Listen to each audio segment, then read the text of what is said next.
नमस्कार दोस्तों, स्वागत है आप सबका अपने YouTube चैनल सुबह आईएएस एकेडमी में, जहां हम आप सबके लिए लेकर आए हैं सबसे आसान भाषा में सबसे कठिन टॉपिक जो है हमारा पार्लियामेंट, भारतीय संसद।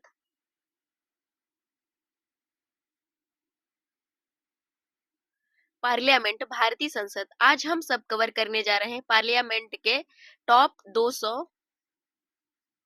प्लस क्वेश्चन, 250 प्लस क्वेश्चन, जो कि आपके एग्जाम फोकस्ड और कॉन्सेप्ट बेस्ड होंगे। अगर आप यूपीएससी, यूपीपीसीएस, यूजीसी नेट या अदर किसी एग्जाम की तैयारी कर रहे हैं, खासकर जिसमें पॉलिटी से रिलेटेड टॉपिक हो, तो यह वीडियो बिल्कुल आपके लिए इम्पोर्टेंट है। तो अगर आपको वीडियो पसंद आए तो चैनल को सब्सक्राइब, लाइक और शेयर करना ना भूलें। चलिए शुरू करते हैं सबसे पहले क्वेश्चन के साथ। तो सबसे पहला क्वेश्चन है आप सबके सामने, देखिए। क्वेश्चन तो वन लाइनर्स के माध्यम से ही सॉल्व किया जाएगा, लेकिन इसमें सारे जो टॉपिक है सबको कवर किया गया है। कोई भी क्वेश्चन छूटेगा नहीं अगर आप इसको कवर कर लेते हैं तो चलिए सबसे पहले देखते हैं सबसे पहला प्रश्न। तो भारतीय संसद कितने अंगों से मिलकर बनी है? सबसे पहला प्रश्न है कि भारतीय संसद कितने अंगों से मिलकर बनी है। इसका सही उत्तर हो जाएगा, देखिए यहाँ पे, राष्ट्रपति, लोकसभा और राज्यसभा। भारतीय संसद राष्ट्रपति, लोकसभा और राज्यसभा 3 अंगों से मिलकर बनी है। अगला प्रश्न है कि संसद का ऊपरी सदन कौन सा है, यानी संसद का ऊपरी सदन कौन सा है। इसका सही उत्तर हो जाएगा राज्यसभा। अगला प्रश्न है कि संसद का निचला सदन कौन है। संसद का निचला सदन कौन है, इसका सही उत्तर हो जाएगा आपका लोकसभा।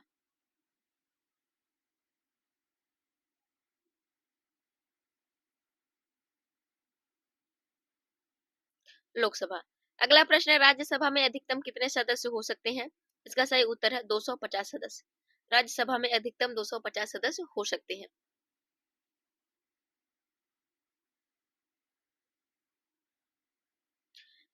अगला प्रश्न है कि लोकसभा में अधिकतम कितने सदस्य हो सकते हैं। इसका सही उत्तर हो जाएगा 545 सदस्य। अधिकतम 545 सदस्य हो सकते हैं।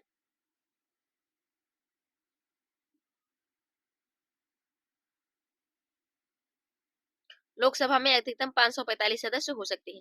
अगला प्रश्न है राज्यसभा के सदस्यों का कार्यकाल कितने वर्षों का होता है। राज्यसभा के सदस्यों का कार्यकाल जो होता है वह 6 वर्ष तक होता है। इनका कार्यकाल जो है 6 वर्ष तक होता है। अगला प्रश्न है लोकसभा का सामान्यतः कार्यकाल कितने वर्षों का होता है। इसका सही उत्तर हो जाएगा कि 5 वर्ष। अगला प्रश्न है कि राज्यसभा को अस्थायी सदन क्यों कहा जाता है। राज्यसभा को अस्थायी सदन क्यों कहा जाता है, क्योंकि इसे कभी भंग नहीं किया जा सकता है। इसको, राज्यसभा जो है उसको भंग नहीं किया जा सकता, राज्यसभा भंग नहीं होती है।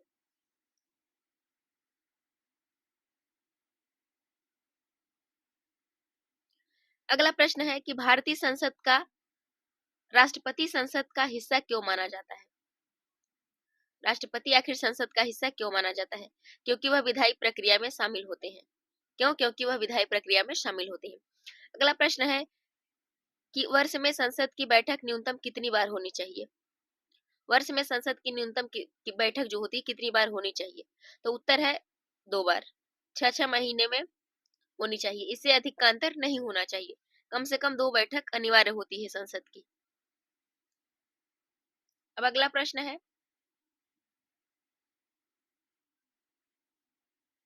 कि राज्यसभा की पहली बैठक कब हुई थी। राज्यसभा की पहली बैठक कब हुई थी, इसका सही उत्तर हो जाएगा 13 मई 1952।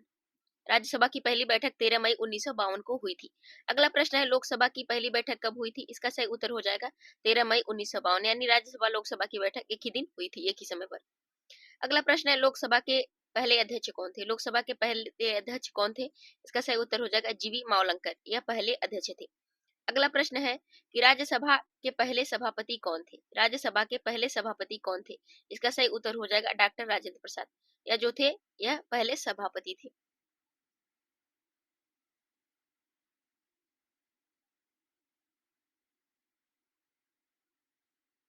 अगला प्रश्न है कि लोकसभा के वर्तमान अध्यक्ष कौन है। इस टाइम 2025 में जो है कि कौन है, इसका सही उत्तर हो जाएगा ओम बिरला, यह जो है लोकसभा के वर्तमान अध्यक्ष है, स्पीकर है। अगला प्रश्न है राज्यसभा का वर्तमान सभापति कौन होता है। राज्यसभा का वर्तमान सभापति कौन है इस टाइम, मतलब राज्यसभा का वर्तमान सभापति कौन होता है, इसका सही उत्तर हो जाएगा उपराष्ट्रपति। अगला प्रश्न है कि लोकसभा की कार्यवाही की अध्यक्षता कौन करता है। लोकसभा की कोई कार्यवाही होती है उसकी अध्यक्षता कौन करता है, इसका सही उत्तर हो जाएगा लोकसभा अध्यक्ष। लोकसभा की अध्यक्षता लोकसभा अध्यक्ष के द्वारा किया जाता है। अगला प्रश्न है कि राज्यसभा में उपसभापति का चुनाव कौन करता है? राज्यसभा होती है, उपसभापति का चुनाव कौन करता है? इसका सही उत्तर हो जाएगा राज्यसभा स्वयं करती है उपसभापति का चुनाव। अगला प्रश्न है,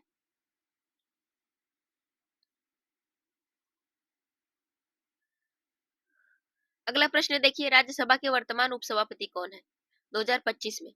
इसका सही उत्तर हो जाएगा हरिवंश नारायण सिंह। यह राज्यसभा के वर्तमान उपसभापति हैं। अगला प्रश्न है कि लोकसभा में धन विधेयक सबसे पहले कहाँ प्रस्तुत होता है? लोकसभा में सबसे पहले धन विधेयक कहाँ प्रस्तुत होता है? केवल लोकसभा में। जो धन विधेयक होता है वह केवल लोकसभा में प्रस्तुत होता है। अगला प्रश्न है कि राज्यसभा में धन विधेयक प्रस्तुत किया जा सकता है या नहीं? तो आपका सही उत्तर हो जाएगा नहीं, केवल लोकसभा में ही प्रस्तुत होता है।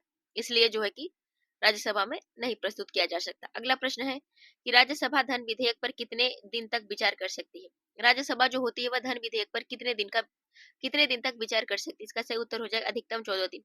14 दिन के बाद जो है कि चाहे वो सिफारिश दे या न दे, विधेयक को पारित माना जाएगा, यानी विधेयक को पास कर दिया जाएगा लोकसभा के द्वारा, क्योंकि सबसे ज्यादा अधिकार लोकसभा का ही होता है 100% धन विधेयक की बात अगर है तो।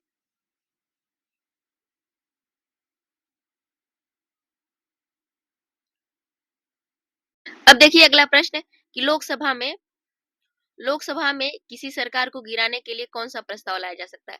अगर लोकसभा में कोई किसी सरकार को गिराना है तो कौन सा प्रस्ताव लाया जाएगा उसके लिए? इसका सही उत्तर हो जाएगा अविश्वास प्रस्ताव। सरकार को गिराने के लिए अविश्वास प्रस्ताव लाया जाता है। अगला प्रश्न है कि राज्यसभा में विशेष प्रस्ताव किस अनुच्छेद के अंतर्गत होता है? राज्यसभा में विशेष प्रस्ताव किस अनुच्छेद के अंतर्गत होता है? इसका सही उत्तर हो जाएगा अनुच्छेद 249। अगला प्रश्न है राज्यसभा का सदस्य कौन बन सकता है? राज्यसभा का सदस्य कौन बन सकता है? इसका सही उत्तर हो जाएगा 30 वर्ष से अधिक आयु का भारतीय नागरिक। 30 वर्ष से अधिक आयु का कोई भारतीय नागरिक है वह राज्यसभा का सदस्य बन सकता है। अगला प्रश्न है लोकसभा का सदस्य बनने के लिए न्यूनतम आयु क्या होनी चाहिए? अगर लोकसभा का सदस्य बनना है तो उसके लिए न्यूनतम आयु कितनी चाहिए? इसका सही उत्तर हो जाएगा 25 वर्ष।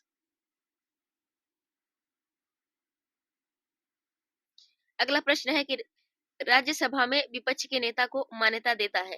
राज्यसभा में विपक्ष के नेता को कौन मान्यता देता है? विपक्ष के जो नेता होते हैं उनको कौन मान्यता देता है? इसका सही उत्तर हो जाएगा सभापति। सभापति जो है कि विपक्ष के नेता को मान्यता देता है राज्यसभा में। अगला प्रश्न है कि राज्यसभा में प्रश्नकाल की अवधि कितनी होती है? राज्यसभा में प्रश्नकाल की अवधि कितनी होती है? इसका सही उत्तर हो जाएगा 1 घंटा। प्रश्नकाल के लिए 1 घंटा रखा जाता है। अगला प्रश्न है कि लोकसभा में शून्यकाल की शुरुआत कब होती है? लोकसभा में शून्यकाल की शुरुआत कब होती है? इसका सही उत्तर हो जाएगा प्रश्नकाल के बाद। प्रश्नकाल के बाद शून्यकाल की शुरुआत होती है। अगला प्रश्न है कि क्या लोकसभा स्वयं को भंग कर सकती है? इसका सही उत्तर है नहीं, राष्ट्रपति द्वारा भंग की जा सकती है। लोकसभा स्वयं को कभी भंग नहीं कर सकती है। अगला प्रश्न है कि राज्यसभा में कार्यकाल की कोई सीमा होती है क्या? नहीं, बार-बार निर्वाचित हो सकते हैं। इसके कोई कार्यकाल की सीमा नहीं होती, बल्कि सदस्य बार-बार निर्वाचित हो सकते हैं। अगला प्रश्न है कि राज्यसभा में कौन विधेयक नहीं लाया जा सकता? राज्यसभा में कौन विधेयक नहीं लाया जा सकता? इसका सही उत्तर है धन विधेयक, क्योंकि वह लोकसभा में लाया जाता है। अगला प्रश्न है संसद में कोई मंत्री किस सदन से हो सकता है? संसद में कोई मंत्री किस सदन से हो सकता है? इसका उत्तर हो जाएगा कि वह किसी भी सदन से हो सकता है। लोकसभा या राज्यसभा दोनों में से किसी भी सदन का सदस्य हो सकता है। अगला प्रश्न है संसद का कोई भी प्रस्ताव कितने बहुमत से पास होना जरूरी होता है? यानी संसद का कोई प्रस्ताव है किस बहुमत से पास होना जरूरी होता है? इसका सही उत्तर हो जाएगा साधारण बहुमत से पास होना जरूरी होता है। अगला प्रश्न है कि संसद के संयुक्त अधिवेशन की अध्यक्षता कौन करता है? जो संसद की संयुक्त अधिवेशन की अध्यक्षता होती है कौन करता है? इसका सही उत्तर हो जाएगा लोकसभा अध्यक्ष। संसद के संयुक्त अधिवेशन की अध्यक्षता लोकसभा अध्यक्ष करता है। अगला प्रश्न है कि किसी राज्य के बंटवारे का प्रस्ताव किस सदन में लाया जा सकता है? अगर किसी राज्य के बंटवारे का प्रस्ताव हो तो किस सदन में उसको ला सकते हैं? इसका सही उत्तर हो जाएगा लोकसभा में। अगला प्रश्न है राज्यसभा का सत्र बुलाने का अधिकार किसका होता है? अगर हमें राज्यसभा का सत्र बुलाना है, इसका अधिकार किसके पास होता है? इसका सही उत्तर हो जाएगा राष्ट्रपति का। राज्यसभा का सत्र बुलाने का अधिकार किसका होता है? इसका सही उत्तर हो जाएगा राष्ट्रपति का। संसद में नीति निर्धारण का प्रमुख अधिकार किसके पास होता है? यानी संसद में नीति निर्धारण का प्रमुख अधिकार किसके पास होता है? इसका सही उत्तर हो जाएगा लोकसभा के पास।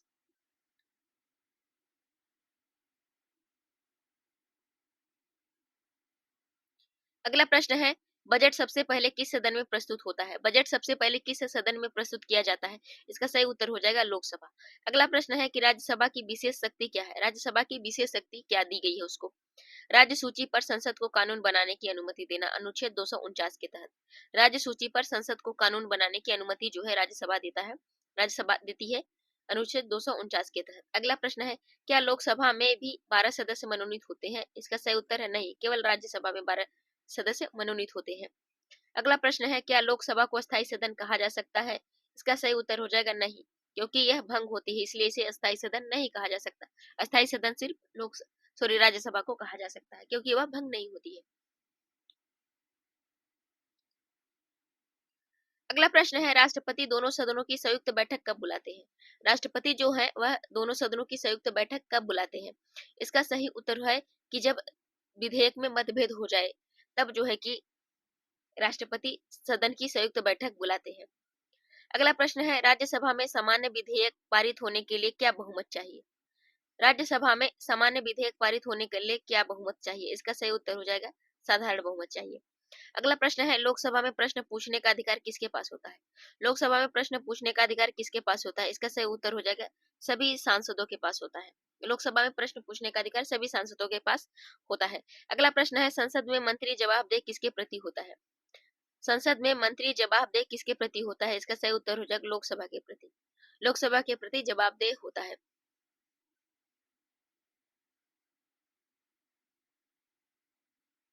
अगला प्रश्न है, क्या राज्यसभा में अविश्वास प्रस्ताव लाया जा सकता है? इसका उत्तर है नहीं, केवल लोकसभा में लोग अविश्वास प्रस्ताव लाया जा सकता है। अगला प्रश्न है, राज्यसभा में वोटिंग का तरीका क्या होता है? इसका सही उत्तर हो जाएगा वॉइस वोट, डिवीजन वोट। ये जो है कि वोटिंग का तरीका होता है। अगला प्रश्न है कि राज्यसभा का कार्य किस भाषा में होता है? इसका सही उत्तर हो जाएगा हिंदी और अंग्रेजी। अगर अनुमति जो है कि लोकसभा अध्यक्ष की अनुमति लेकर हम अपनी मातृभाषा जो होती है उसके उस भाषा में बात कर सकते हैं, लेकिन अनुमति लेकर। अगला प्रश्न है कि क्या संसद में क्षेत्रीय भाषाओं का प्रयोग हो सकता है? इसका उत्तर है हाँ, अनुमति लेकर हम क्षेत्रीय भाषाओं का उपयोग कर सकते हैं।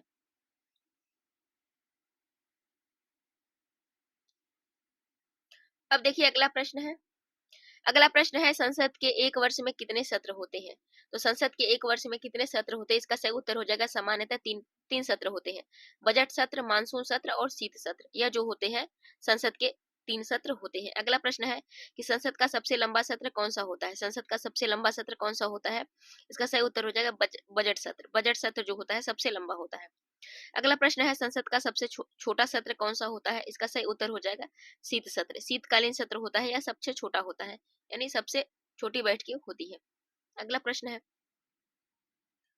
अगला प्रश्न है कि संसद का विशेष सत्र किसके द्वारा बुलाया जाता है?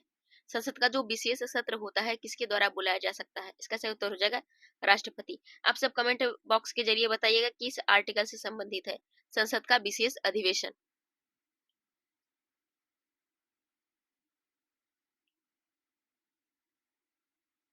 अगला प्रश्न है कि संसद के सत्र की शुरुआत किस अभिभाषण से होती है?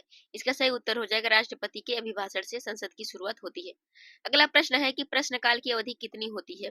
इसका सही उत्तर है कि 1 घंटा। प्रश्नकाल की अवधि 1 घंटे की होती है। अगला प्रश्न है, शून्यकाल की शुरुआत कब होती है? प्रश्नकाल समाप्त होने के तुरंत बाद शून्यकाल की शुरुआत होती है। अगला प्रश्न है कि शून्यकाल की अवधारणा किस देश की संसदीय प्रणाली में नहीं है? शून्यकाल की अवधारणा किस देश की संसदीय प्रणाली में नहीं है? इसका सही उत्तर हो जाएगा ब्रिटेन में। ब्रिटेन में शून्यकाल की अवधारणा नहीं है।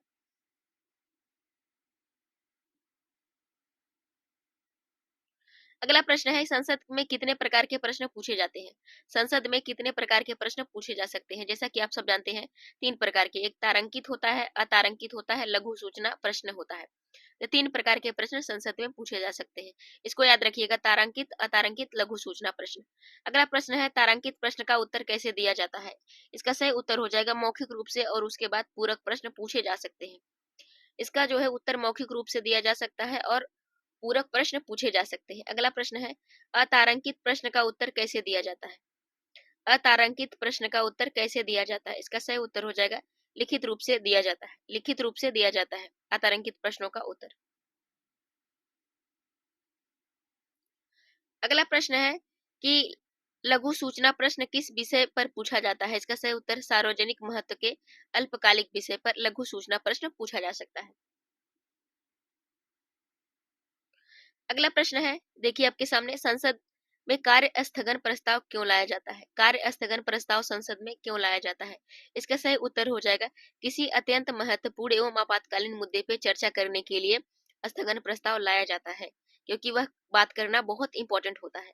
अगला प्रश्न है कि संसद में ध्यानाकर्षण प्रस्ताव कौन ला सकता है? इसका सही उत्तर हो जाएगा लोकसभा सदस्य। लोकसभा सदस्य जो है ध्यानाकर्षण प्रस्ताव संसद में ला सकते हैं। अगला प्रश्न है संसद में कटौती प्रस्ताव किस संदर्भ में लाया जाता है?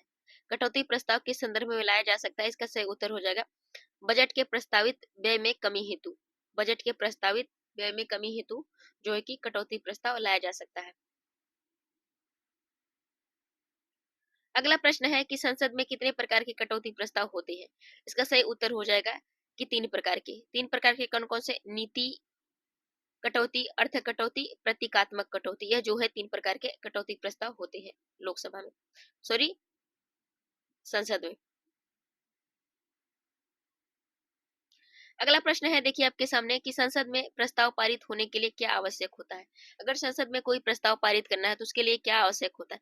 आवश्यक होता है साधारण बहुमत। साधारण बहुमत होना बहुत आवश्यक होता है। अगला प्रश्न है संसद में कोरम। कोरम क्या होता है? संसद में कोरम या गणपूर्ति क्या होती है?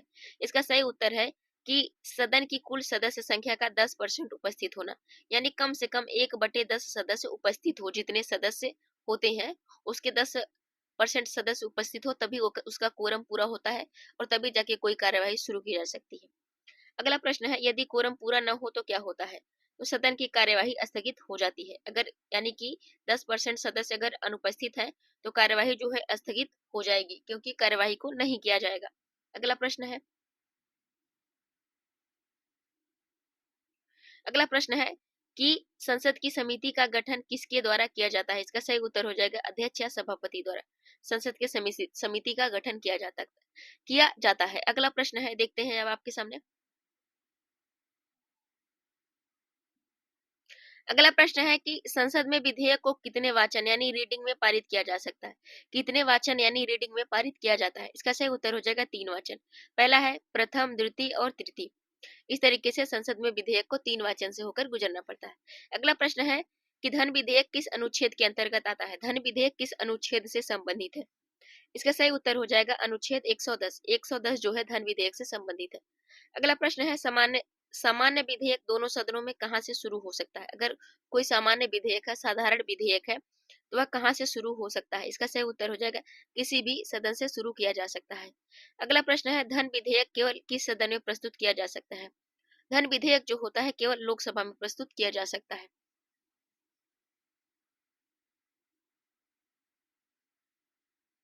अगला प्रश्न है धन विधेयक राज्यसभा में कितने दिन के लिए भेजा जाता है? इसका सही उत्तर हो जाएगा अधिकतम 14 दिन। अगला प्रश्न है वित्त विधेयक का पारित होना किस अनुच्छेद के अंतर्गत आता है? इसका सही उत्तर हो जाएगा अनुच्छेद 117। अगला प्रश्न है कि संविधान संशोधन विधेयक किस प्रकार का होता है? इसका सही उत्तर हो जाएगा विशेष विधेयक। संविधान संशोधन विधेयक विशेष विधेयक होता है। अगला प्रश्न है संविधान संशोधन विधेयक पर राष्ट्रपति क्या कर सकते हैं?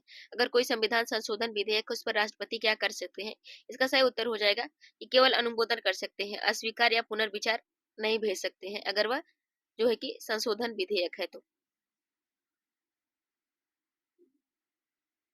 अगला प्रश्न है राष्ट्रपति द्वारा अस्वीकृत विधेयक को दोबारा पास करने पर क्या होता है?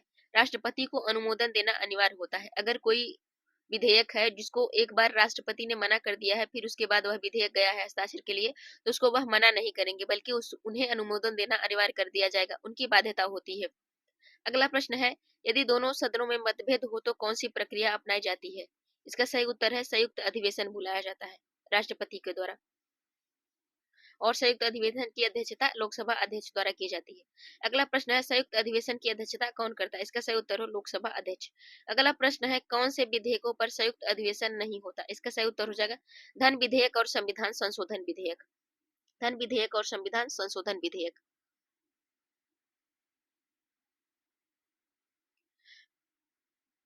अगला प्रश्न है किसी विधेयक को मृत कब माना जा सकता है? यानी कि कोई विधेयक खत्म हो गया है उसको हम कब मानते हैं कि वह विधेयक खत्म हो गया है? इसका सही उत्तर हो जब लोकसभा भंग हो जाती है और विधेयक लंबित रहता है। जब लोकसभा भंग हो जाती है और विधेयक लंबित रहता है तब किसी विधेयक को हम मृत मान लेते हैं। अगला प्रश्न है किस प्रकार के विधेयक को दोनों सदनों की समान स्वीकृति चाहिए? अगर किस प्रकार का वह विधेयक होता है जिसमें दोनों सदनों की समान स्वीकृति चाहिए? इसका मतलब है कि संविधान संशोधन विधेयक।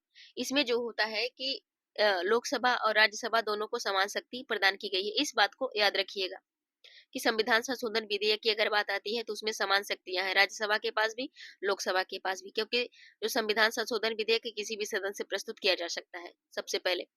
अगला प्रश्न है कि राज्यसभा धन विधेयक में संशोधन कर सकती है क्या?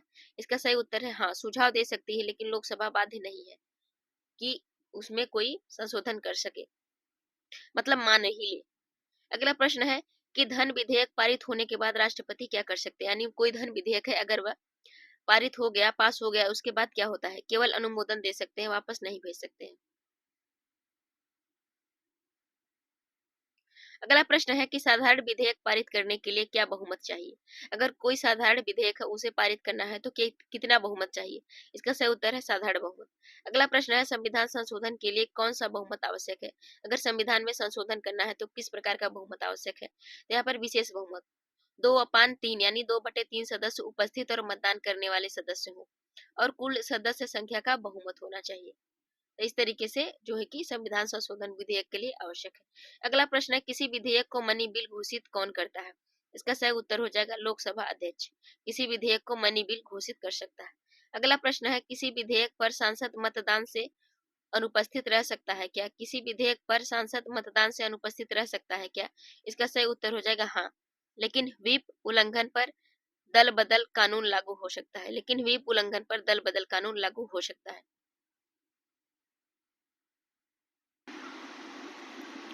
अगला प्रश्न है, अगला प्रश्न देखिए कि लोकसभा अध्यक्ष का चुनाव कौन करता है? लोकसभा अध्यक्ष का चुनाव कौन करता है? इसका सही उत्तर हो जाएगा लोकसभा के सदस्य, लोकसभा का चुनाव करते हैं, लोकसभा अध्यक्ष का। अगला प्रश्न है कि लोकसभा अध्यक्ष बनने के लिए न्यूनतम आयु क्या होनी चाहिए? अगर लोकसभा अध्यक्ष बनना है तो उसके लिए न्यूनतम आयु कितनी होनी चाहिए? इसका सही उत्तर हो जाएगा 25 वर्ष। अगला प्रश्न है कि उपराष्ट्रपति राज्यसभा में क्या पद ग्रहण करते हैं? इसका सही उत्तर हो जाएगा सभापति का। अगला प्रश्न है कि उपराष्ट्रपति का चुनाव कौन करता है? उपराष्ट्रपति का चुनाव किसके द्वारा किया जाता है? इसका सही उत्तर हो जाए संसद के दोनों सदनों के सदस्यों द्वारा। संसद के दोनों सदनों के सदस्यों द्वारा उपराष्ट्रपति का चुनाव किया जाता है। अगला प्रश्न है,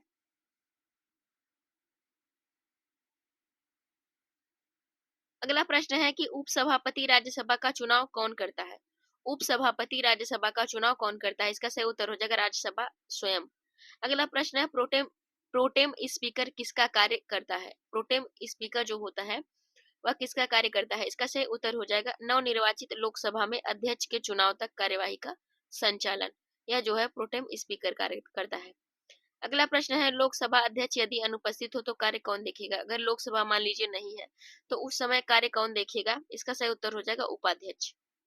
उपाध्यक्ष जो होता है वह लोकसभा का कार्य देखता है। अगला प्रश्न है कि राज्यसभा में सभापति की अनुपस्थिति में कौन कार्य करता है? अगर राज्यसभा में सभापति अगर नहीं है तो उसकी अनुपस्थिति में कौन काम करेगा? इसका सही उत्तर हो जाएगा उपसभापति। इसकी अनुपस्थिति में उपसभापति कार्य करता है।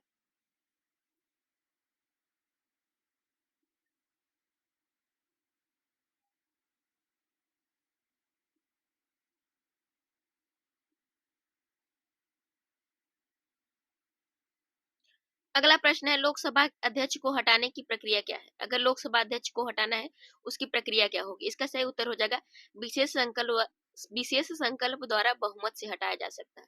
विशेष संकल्प द्वारा बहुमत से हटाया जा सकता है।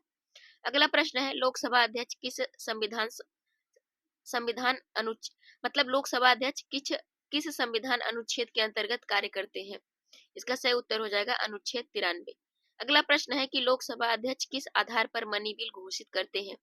इसका सही उत्तर हो जाएगा संविधान के अनुच्छेद 110 के अनुसार। अगला प्रश्न है कि लोकसभा अध्यक्ष की भूमिका दल बदल कानून में क्या है? लोकसभा अध्यक्ष की भूमिका दल बदल कानून में क्या होती है? इसका सही उत्तर हो जाएगा वे निर्णय करते हैं कि सदस्य ने दल बदल किया है या नहीं। देखिए अब अगला प्रश्न क्या है, क्या उपाध्यक्ष का चुनाव क्या उपाध्यक्ष का चुनाव राष्ट्रपति करते हैं? इसका सही उत्तर हो जाएगा नहीं, लोकसभा सदस्य करते हैं उपाध्यक्ष का चुनाव।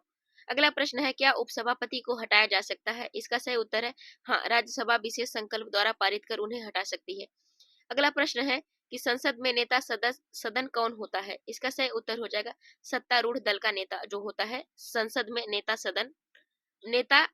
संसद में नेता सदन होता है। अगला प्रश्न है कि नेता विपक्ष की मान्यता किस आधार पर मिलती है? नेता विपक्ष की मान्यता किस आधार पर मिलती है? इसका सही उत्तर हो जाएगा सदन की कुल संख्या का कम से कम 10% होना चाहिए, तभी जो है कि नेता विपक्ष का माना जाएगा। अगला प्रश्न है,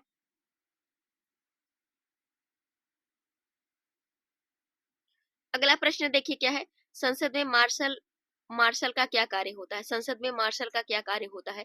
इसका सही उत्तर हो जाएगा सदन की कार्यवाही में अनुशासन बनाए रखना मार्शल का कार्य होता है। अगला प्रश्न है कि क्या लोकसभा अध्यक्ष मतदान में भाग लेते हैं? क्या लोकसभा अध्यक्ष मतदान में भाग लेते हैं? इसका उत्तर हो जाएगा केवल बराबरी की स्थिति में निर्णायक मत डालते हैं। जब मत बराबर हो जाता है तो एक मत डाला जाता है निर्णायक की स्थिति के लिए, एक मत बराबरी के लिए डालते हैं निर्णायक मत। अगला प्रश्न है कि सभापति राज्यसभा में मतदान करते हैं या नहीं? इसका सही उत्तर हो जाएगा नहीं, केवल बराबरी पर निर्णायक मत डालते हैं, केवल बराबरी होने पर निर्णायक मत डालते हैं। अगला प्रश्न है अध्यक्ष और सभापति की भूमिका किस प्रकार मानी जाती है? अध्यक्ष और सभापति की भूमिका किस प्रकार की मानी जाती है? इसका सही उत्तर हो जाएगा तटस्थ और निष्पक्ष, तटस्थ और निष्पक्ष भूमिका मानी जाती है। अगला प्रश्न देखिए कि संसद को विधायी अधिकार कहाँ से प्राप्त होते हैं? संसद को विधायी अधिकार कहाँ से मिलते हैं? इसका सही उत्तर हो जाएगा संविधान की संघ सूची और समवर्ती सूची से संसद को विधायी अधिकार मिलते हैं। अगला प्रश्न है कि संसद को वित्तीय अधिकार कहाँ से प्राप्त होते हैं? इसका सही उत्तर हो जाएगा संविधान के अनुच्छेद 110 से। अगला प्रश्न है कि संसद को संविधान संशोधन का अधिकार कौन कौन से अनुच्छेद से मिलता है? इसका सही उत्तर हो जाएगा अनुच्छेद 368। अगला प्रश्न है कि संसद को किस अनुच्छेद के तहत कोई नया राज्य बनाने का अधिकार है? इसका सही उत्तर हो जाएगा अनुच्छेद 3। अनुच्छेद 3 के तहत संसद को नया राज्य बनाने का अधिकार दिया गया है।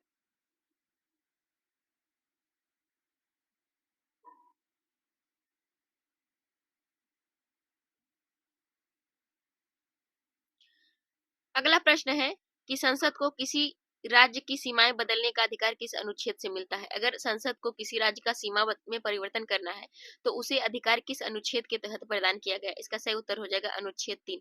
अगला प्रश्न है संसद को राष्ट्र आपातकाल लागू करने का अधिकार किस अनुच्छेद से मिलता है? इसका सही उत्तर हो जाएगा अनुच्छेद 352। संसद को राष्ट्रपति शासन लागू करने का अधिकार कौन से अनुच्छेद से है? इसका सही उत्तर हो जाएगा 356।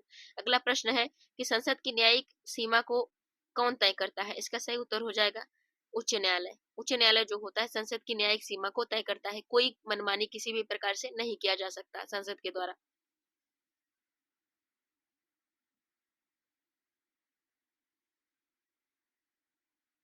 अगला प्रश्न है कि संसद द्वारा पारित कानूनों की न्यायिक समीक्षा कौन करता है?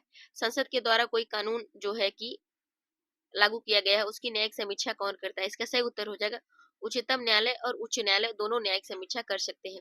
अगला प्रश्न है संसद की कार्यवाही को न्यायालय में चुनौती दी जा सकती है क्या? इसका सही उत्तर हो जाएगा नहीं, अनुच्छेद 222 के तहत संरक्षण प्राप्त है। अगला प्रश्न है कि संसद को राष्ट्रपति के निर्वाचन का अधिकार किसके द्वारा मिलता है? संसद को निर्वाचन का अधिकार किसके द्वारा मिलता है? इसका सही उत्तर हो जाएगा आपका निर्वाचक मंडल के माध्यम से, आर्टिकल 54।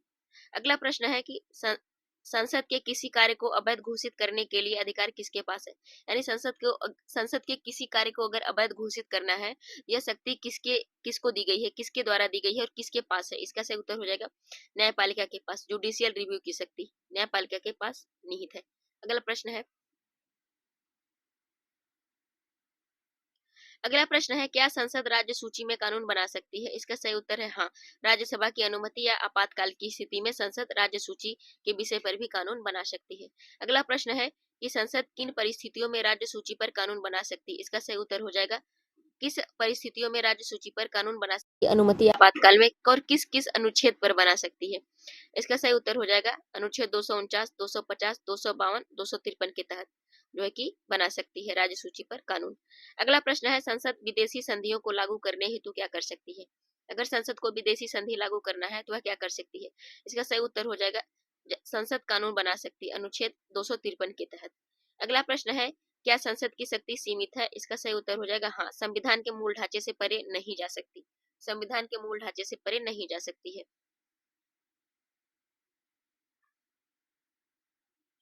अगला प्रश्न है, संसद को अनुच्छेद 368 में क्या सीमा प्राप्त है?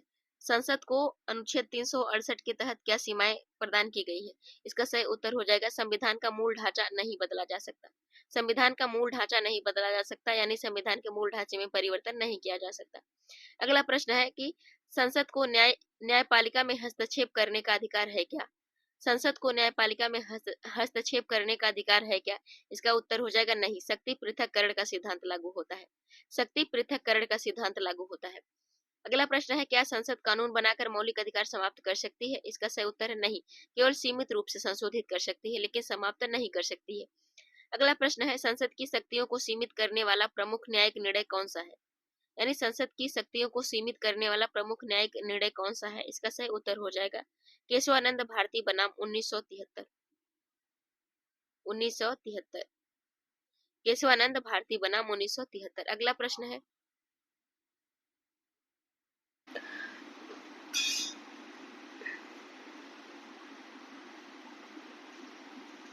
अगला प्रश्न देखते हैं अब। अगला प्रश्न है कि संसद को किस सूची से जो विधायी शक्ति मिलती है? इसका सही उत्तर हो जाएगा संघ सूची और समवर्ती सूची से।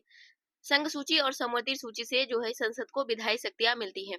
अगला प्रश्न है कि राज्य सूची पर संसद कब कानून बना सकती है? यानी राज्य सूची पर संसद कब कानून बना सकती है? इसका सही उत्तर हो जाएगा जब राज्यसभा अनुच्छेद 249 के अंतर्गत घोषणा करे। जब राज्यसभा अनुच्छेद 249 के अंतर्गत घोषणा करे तब जो है कि राज्य सूची पर संसद कानून बना सकती है। अगला प्रश्न है कि राष्ट्रपति शासन के दौरान संसद की शक्ति क्या होती है? राष्ट्रपति शासन के दौरान संसद की क्या शक्ति होती है? इसका सही उत्तर हो जाएगा राज्य विधानसभा के स्थान पर संसद कानून बना सकती है। राज्य विधानसभा के स्थान पर संसद कानून बना सकती है। अगला प्रश्न है,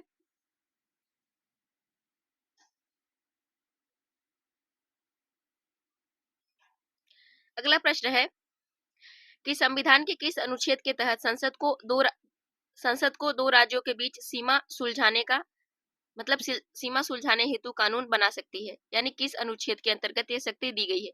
इसका सही उत्तर हो जाएगा अनुच्छेद 262। 262 के तहत जो है कि संसद जो है दो राज्यों के बीच सीमा विवाद को सुलझा सकती है। अब देखिए अगला प्रश्न।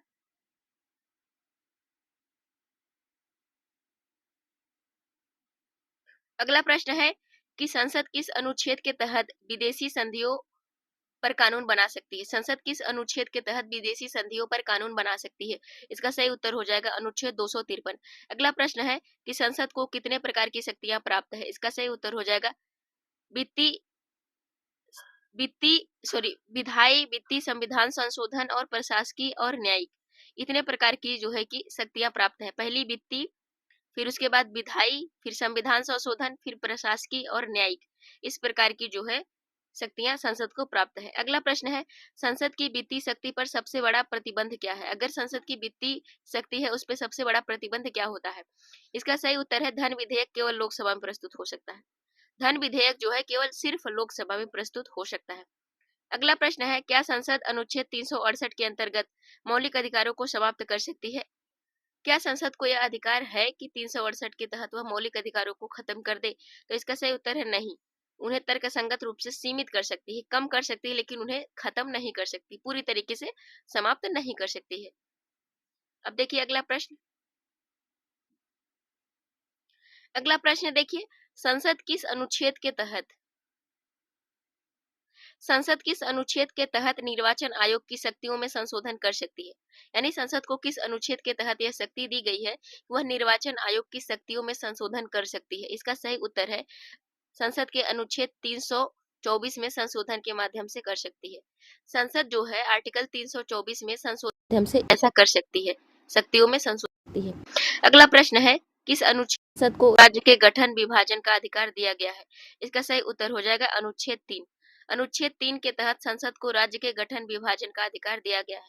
अगला प्रश्न है कि संसद की शक्तियों को किस न्यायिक निर्णय ने सीमित किया है? संसद की शक्तियों को किस न्यायिक निर्णय ने सीमित कर रखा है? इसका सही उत्तर हो जाएगा केशवानंद भारती केस 1973। यह जो है कि संसद की शक्तियों को सीमित करके रखा है। अगला प्रश्न है,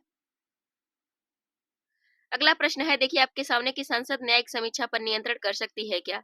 संसद न्यायिक समीक्षा पर नियंत्रण कर सकती है क्या? इसका सही उत्तर हो जाएगा नहीं। यह संविधान का मूल ढांचा है, नियंत्रण नहीं कर सकती है। अगला प्रश्न,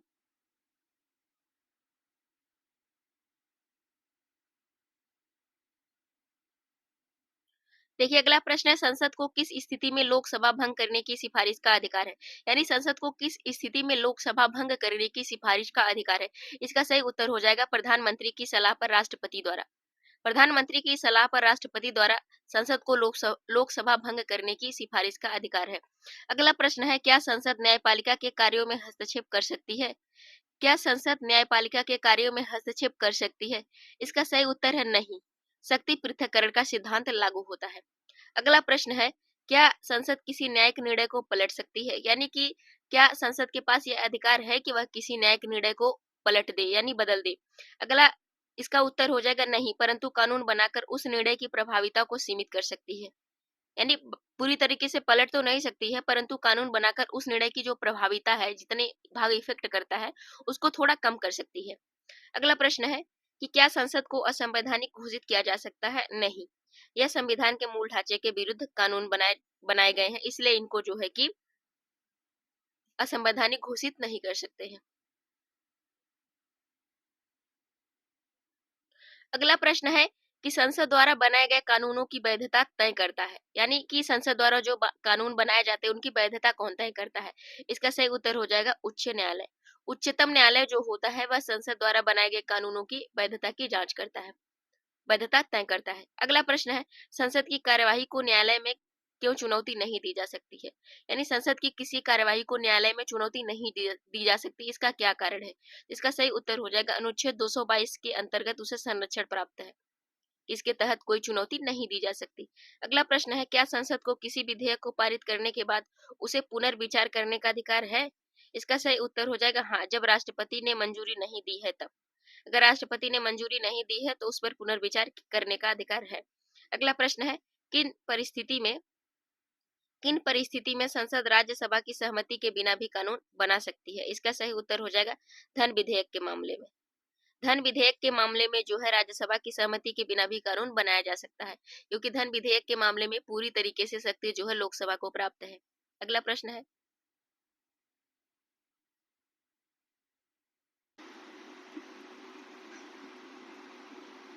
अब देखिए अगला प्रश्न क्या है कि भारतीय संसद में महिलाओं के लिए आरक्षण किस अधिनियम से जुड़ा है? यह करंट का है।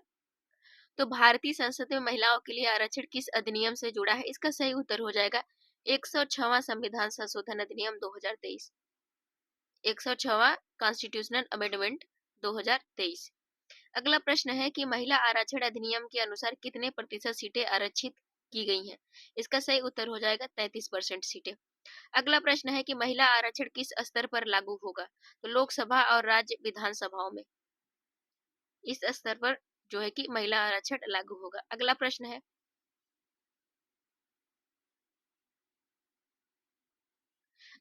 है, संसद में एससी एसटी के लिए आरक्षण किस अनुच्छेद में है? इसका सही उत्तर हो जाएगा अनुच्छेद 330 में। 330 में एससी एसटी के लिए संसद में आरक्षण का प्रावधान किया गया है। अगला प्रश्न है कि संसद में अनुसूचित जनजातियों के लिए सीटें सीटें किस आधार पर आरक्षित की जाती है? इसका सही उत्तर हो जाएगा जनसंख्या के अनुपात में सीटें आरक्षित की जाती है। अगला प्रश्न है कि संसद में आरक्षण की समय सीमा कितनी बार बढ़ाया जा सकता है? कि संसद में आरक्षण की समय सीमा को कितनी बार बढ़ाया जा सकता है? इसका सही उत्तर है 12 बार।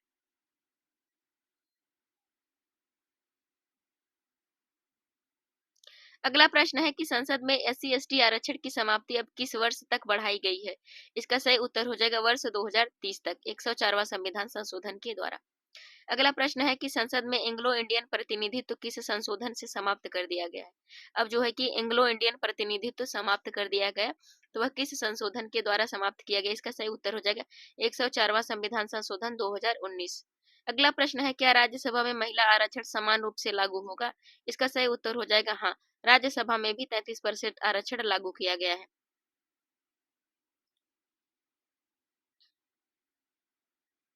अगला प्रश्न है, महिला आरक्षण अधिनियम लागू होने की तिथि क्या है? यानी महिला आरक्षण अधिनियम लागू होने की तिथि क्या है?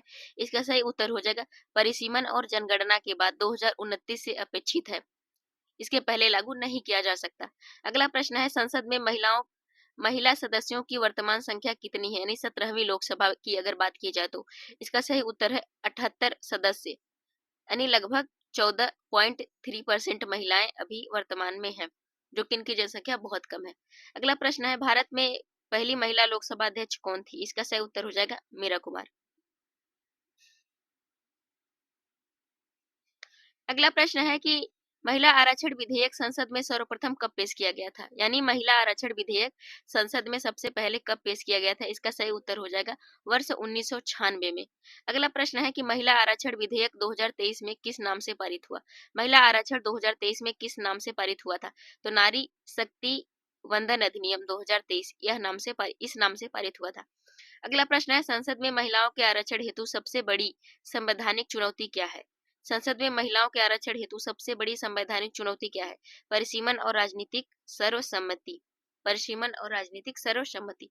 अब देखते हैं अगला प्रश्न। अगला प्रश्न देखते हैं, भारत का पहला महिला आरक्षण विधेयक संसद में किसने पेश किया था? सबसे पहले महिला आरक्षण विधेयक किसके द्वारा पेश किया गया था? इसका सही उत्तर हो जाएगा कि एच.डी. देवगौड़ा सरकार 1996 में सबसे पहले भारत का पहला महिला आरक्षण विधेयक संसद में पारित किया गया था। अगला प्रश्न है, नारी शक्ति वंदन अधिनियम को संसद में किस मंत्री ने पेश किया था? यह बहुत इंपॉर्टेंट हो जाता है कि नारी शक्ति वंदन अधिनियम को संसद में किस मंत्री के द्वारा पेश किया गया था? इसका सही उत्तर केंद्रीय कानून मंत्री अर्जुन राम मेघवाल, नाम याद रखिएगा आप सब। अगला प्रश्न है कि 17वीं लोकसभा का अंतिम पूर्ण सत्र कौन सा था? इसका सही है कि बजट सत्र 2024। अब जो है कि 18वीं लोकसभा का सत्र चालू हो गया है। अगला प्रश्न है कि संसद टीवी की स्थापना कब की गई थी? संसद टीवी की स्थापना की गई थी 2021 में, राज्यसभा टीवी और लोकसभा टीवी के विलय से। अगला प्रश्न है कि संसद के मानसून सत्र 2023 में कौन से प्रमुख विधेयक पारित किए गए थे? यानी जब संसद का मानसून सत्र चल रहा था 2023 का, तो उसमें कौन कौन से इंपॉर्टेंट जो विधेयक थे उनको पारित किया गया था। तो उनमें कौन कौन विधेयक थे? डेटा प्रोटेक्शन बिल था 2023 और नारी शक्ति वंदन अधिनियम 2023। यह लगभग जो है कि मानसून सत्र में ही जो है कि दोनों पारित किए गए थे। अगला प्रश्न है, डिजिटल पर्सनल डेटा प्रोटेक्शन अधिनियम 2023, यानी डिजिटल पर्सनल डेटा प्रोटेक्शन अधिनियम 2023 किस अधिकार से संबंधित है? इसका सही उत्तर हो जाएगा यह निजता के अधिकार से संबंधित है, राइट टू प्राइवेसी। तो आप हमें सब बताइएगा कि निजता का अधिकार जो है कि किस अनुच्छेद में है, किस अनुच्छेद में निजता का अधिकार दिया गया है? कमेंट बॉक्स के जरिए जरूर बताइएगा। अब अगला प्रश्न देखते हैं। अगला प्रश्न है कि संसद में हाल ही में चर्चा में रही सेक यानी कि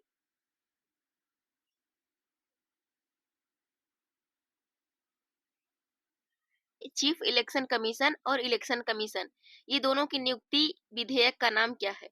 इसका सही उत्तर मुख्य निर्वाचन आयुक्त और अन्य निर्वाचन आयुक्त। नियुक्ति जो है सेवा शर्तें अधिनियम 2023। इस तरीके से इसका उत्तर हो जाएगा। अगला प्रश्न है, संसद के शीतकालीन सत्र 2023 में कितने विधेयक पारित किए गए थे? जब संसद का शीतकालीन सत्र 2023 चल रहा था उसमें कितने विधेयक पारित किए गए थे? इसकी संख्या कुल थी 10 विधेयक को पारित किया गया था।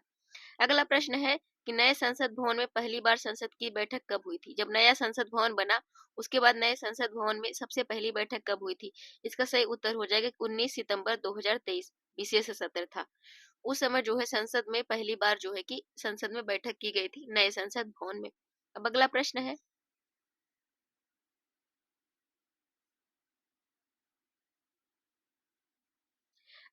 है, संसद के विशेष सत्र 2023 में पारित पहला विधेयक कौन सा था?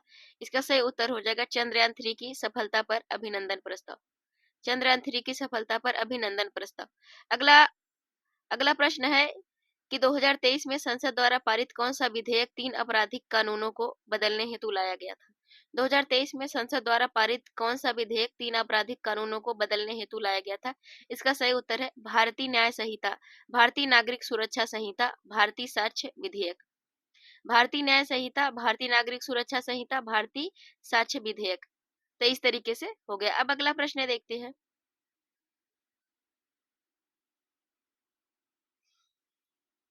अगला प्रश्न है कि संसद ने किस संशोधन से दिल्ली में उपराज्यपाल की भूमिका को पुनः परिभाषित किया? इसका सही उत्तर हो जाएगा राष्ट्रीय राजधानी क्षेत्र शासन संशोधन अधिनियम 2021। अगला प्रश्न है कि संसद में one nation one ration card को किस अधिनियम के तहत लागू किया गया था? भारतीय संसद में one nation one ration card को किस अधिनियम के तहत लागू किया गया था? इसका सही उत्तर हो जाएगा खाद्य सुरक्षा अधिनियम 2013 संशोधन और विस्तार के माध्यम से। अगला प्रश्न है कि अगला प्रश्न है कि संसद में one nation one ration card को किस अधिनियम के तहत लागू किया गया था? इसका सही उत्तर हो जाएगा खाद्य सुरक्षा अधिनियम 2013 संशोधन विस्तार के माध्यम से। संसद ने हाल ही में किस अधिनियम से यूजीसी को शोध कार्यक्रमों के लिए अधिक स्वायत्तता दे दी है? इसका सही उत्तर हो जाएगा आपका कि उच्च शिक्षा आयोग विधेयक प्रस्तावित अंतिम रूप से पारित नहीं। अगला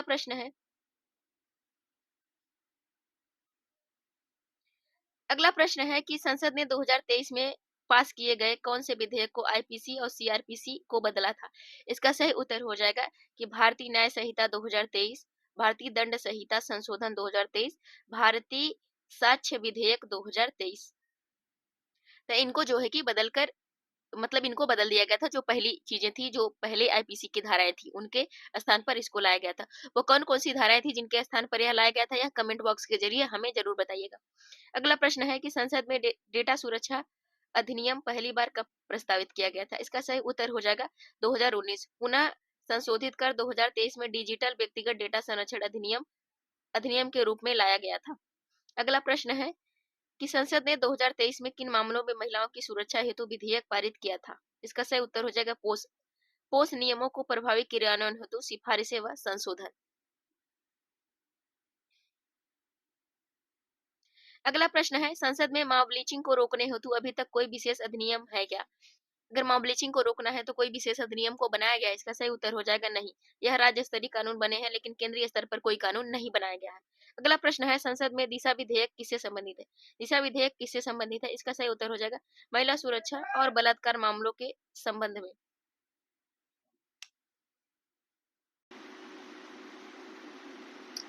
अगला प्रश्न है कि संसद ने 2023 में पास किए गए कौन से विधेयक से आईपीसी और सीआरपीसी को बदला था?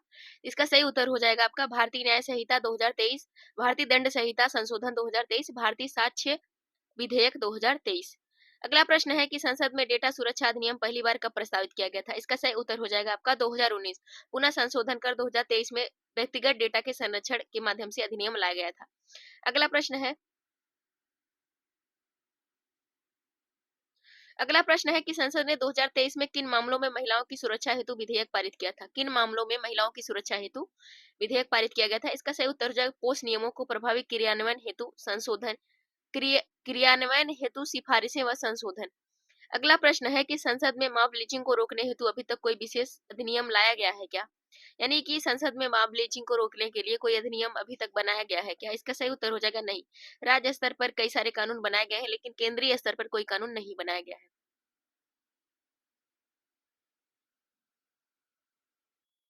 अगला प्रश्न है संसद में दिशा विधेयक किससे संबंधित है? इसका सही उत्तर हो जाएगा महिला सुरक्षा और बलात्कार के मामलों में शीघ्र न्याय के लिए दिशा विधेयक को जो है कि दिशा विधेयक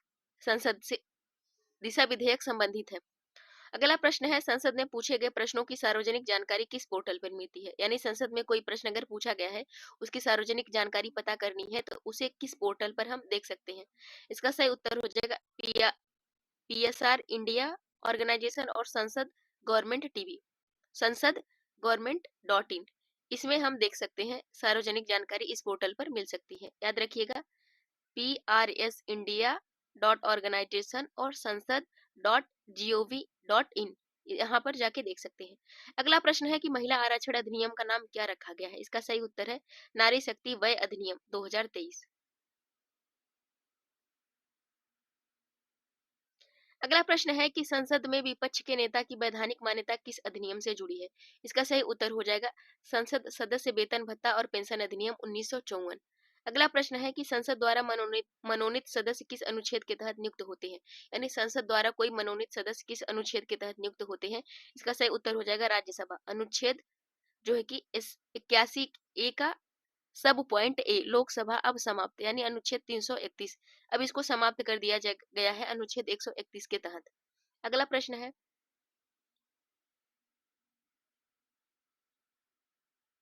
अगला प्रश्न है, संसद की समिति के संदर्भ में टर्म ऑफ रेफरेंस के किसके द्वारा तय होते हैं? इसका सही उत्तर है संबंधित सदन के अध्यक्ष और सभापति द्वारा।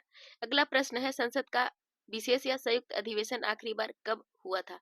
यानी संसद का विशेष या संयुक्त अधिवेशन आखिरी बार कब हुआ था? इसका सही उत्तर है 23 दिसंबर 2023 संसद के नए भवन में प्रवेश के अवसर पर। इसी दिन जो है कि संसद के नए भवन में बैठक हुई थी पहली बार। अगला प्रश्न है, 2023 में संसद का नया भवन किस योजना के अंतर्गत बना था? इसका सही उत्तर हो जाए सेंट्रल विस्टा परियोजना के अध्ययन से बना था, परियोजना के अंतर्गत बनाया गया था।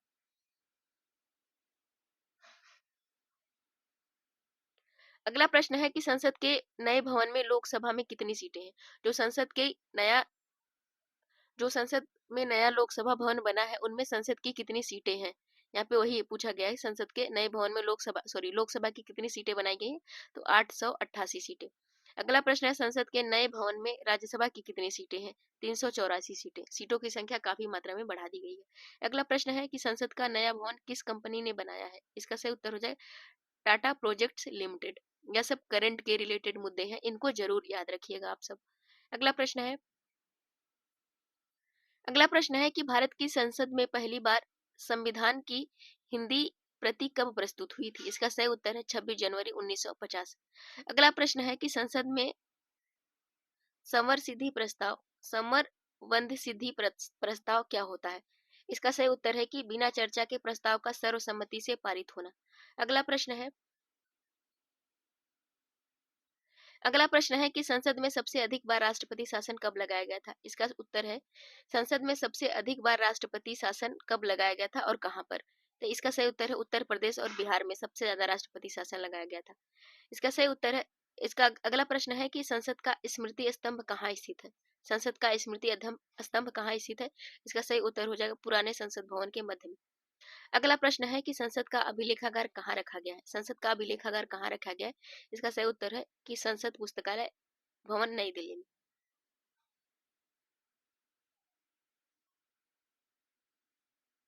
अगला प्रश्न है, भारत में संसद के दोनों सदनों की संयुक्त बैठक कहाँ होती है? इसका सही उत्तर हो जाएगा संसद भवन के केंद्रीय कक्ष में। संसद भवन के केंद्रीय कक्ष में। अब अगला प्रश्न देखते हैं। अगला प्रश्न है कि स्थायी समितियों का गठन कितनी अवधि के लिए होता है? इसका सही उत्तर हो जाएगा 1 वर्ष के लिए। अगला प्रश्न है, अस्थायी समिति किस उद्देश्य से बनती है? इसका सही उत्तर हो जाएगा किसी विशेष मुद्दे या विधेयक पर विचार के लिए। अगला प्रश्न है, लोक लेखा समिति पीएसी किसकी जांच करती है? इसका सही उत्तर हो जाएगा सरकारी व्यय की, क्या वह संसद द्वारा स्वीकृत है या नहीं। अगला प्रश्न है कि लोक लेखा समिति की अध्यक्षता कौन करता है? इसका सही उत्तर हो जाएगा आमतौर पर विपक्ष का सदस्य। अगला प्रश्न है, अनुमान समिति एस्टीमेट कमेटी कितने सदस्यों से बनी होती है? इसका सही उत्तर 30 सदस्य सिर्फ लोकसभा से होते हैं। भारत की सबसे बड़ी संसदीय समिति कौन सी है? इसका सही उत्तर हो जाएगा अनुमान समिति। अगला प्रश्न है, लोक लेखा समिति का गठन किस अनुच्छेद से प्रेरित है? इसका सही उत्तर हो जाएगा संविधान में प्रत्यक्ष उल्लेख नहीं है परंतु संसदीय परंपरा से उल्लेख है। अगला प्रश्न है, प्राक्कलन समिति पब्लिक अंडरटेकिंग कमेटी में राज्यसभा के कितने सदस्य होते हैं? इसका सही उत्तर हो जाएगा 7 सदस्य। विभागीय संबंधी अस्थायी समितियों की कुल संख्या कितनी है? इसका सही उत्तर हो जाएगा 24। अगला प्रश्न है, विभागीय अस्थायी समिति किस किस सदन से सदस्य लेती है? इसका सही उत्तर लोकसभा और राज्यसभा दोनों से। अगला प्रश्न है, विभागीय अस्थायी समिति किस मंत्रालय की नीतियों की निगरानी रखती है? इसका सही उत्तर हो जाएगा कि संबंधित न्यायालय की। अगला प्रश्न है, बिलों पर विचार हेतु गठित समिति को क्या कहते हैं? यानी जो बिलों पर विचार करती है। प्रवर समिति, सिलेक्टेड कमेटी या संयुक्त समिति, ज्वाइंट कमेटी। अगला प्रश्न है, प्रवर समिति और संयुक्त समिति में क्या अंतर है? इसका सही उत्तर हो जाएगा प्रवर समिति एक सदन की, संयुक्त समिति दोनों सदनों की जो है कि समीक्षा करती है। अगला प्रश्न है, क्या संसदीय समिति न्यायिक शक्तियां रखती है? इसका सही उत्तर हो जाएगा नहीं, केवल जांच और सिफारिश करने का अधिकार होता है समितियों के पास। अगला प्रश्न है, क्या संसदीय समितियों की बैठकें सार्वजनिक होती हैं? नहीं, वे बंद कमरे में होती है, इन कैमरा प्रोसीडिंग होती है। एक किसी जो है कि सार्वजनिक नहीं होती है संसदीय समितियों की बैठक। अगला प्रश्न है, अगला प्रश्न है कि समितियों की रिपोर्ट अनिवार्य होती है या सिफारिशात्मक? इसका सही उत्तर हो जाएगा सिफारिशात्मक, यानी सिर्फ सिफारिश करती है। क्या राष्ट्रपति समितियों के गठन में भूमिका निभाते हैं? इसका सही उत्तर हो जाएगा नहीं, समितियां संसद के अधीन बनती है। अगला प्रश्न है क्या समितियों के सुझावों पर सरकार को कार्य करना अनिवार्य है? इसका सही उत्तर हो जाएगा नहीं, परंतु रिपोर्टों को गंभीरता से लिया जाता है, परंतु रिपोर्टें जो होती हैं उनको गंभीरता से लिया जाता है। अगला प्रश्न है संसद की अस्थायी समितियां किस संवैधानिक भावना को मजबूत करती है? इसका सही उत्तर हो जाएगा उत्तरदायित्व और पारदर्शिता। उत्तरदायित्व और पारदर्शिता की भावना को मजबूत करती है। अगला प्रश्न देखिए कि लोक लेखा समिति पब्लिक अकाउंट कमेटी में कुल कितने सदस्य होते हैं? इसका सही उत्तर हो जाएगा कुल 22 सदस्य होते हैं, जिसमें 15 लोकसभा के होते हैं, 7 राज्यसभा के होते हैं। अगला प्रश्न है अनुमान समिति एस्टिमेट कमेटी में कितने सदस्य होते हैं? इसका सही उत्तर हो जाएगा 30 सदस्य सिर्फ लोकसभा से होते हैं। अगला प्रश्न है लोक उपक्रम समिति पब्लिक अंडरटेकिंग कमेटी में कुल कितने सदस्य होते हैं? इसमें कुल 22 सदस्य होते हैं, 15 लोकसभा से और 7 राज्यसभा से। अगला प्रश्न है विभागीय स्थायी समितियां DRSCS में कितने, मतलब प्रत्येक समिति में कितने सदस्य होते हैं? इसका सही उत्तर हो जाए 31 सदस्य, 21 लोकसभा से और 10 राज्यसभा से। विभागीय स्थायी समितियों में एकदम इम्पोर्टेंट है, इसको आपको कितनी बार हो सके याद रख लीजिएगा, ज्यादा वो नहीं है कि आपको याद नहीं होगा। इसे क्वेश्चन हमेशा पूछा जाता है और पूछा भी जाएगा।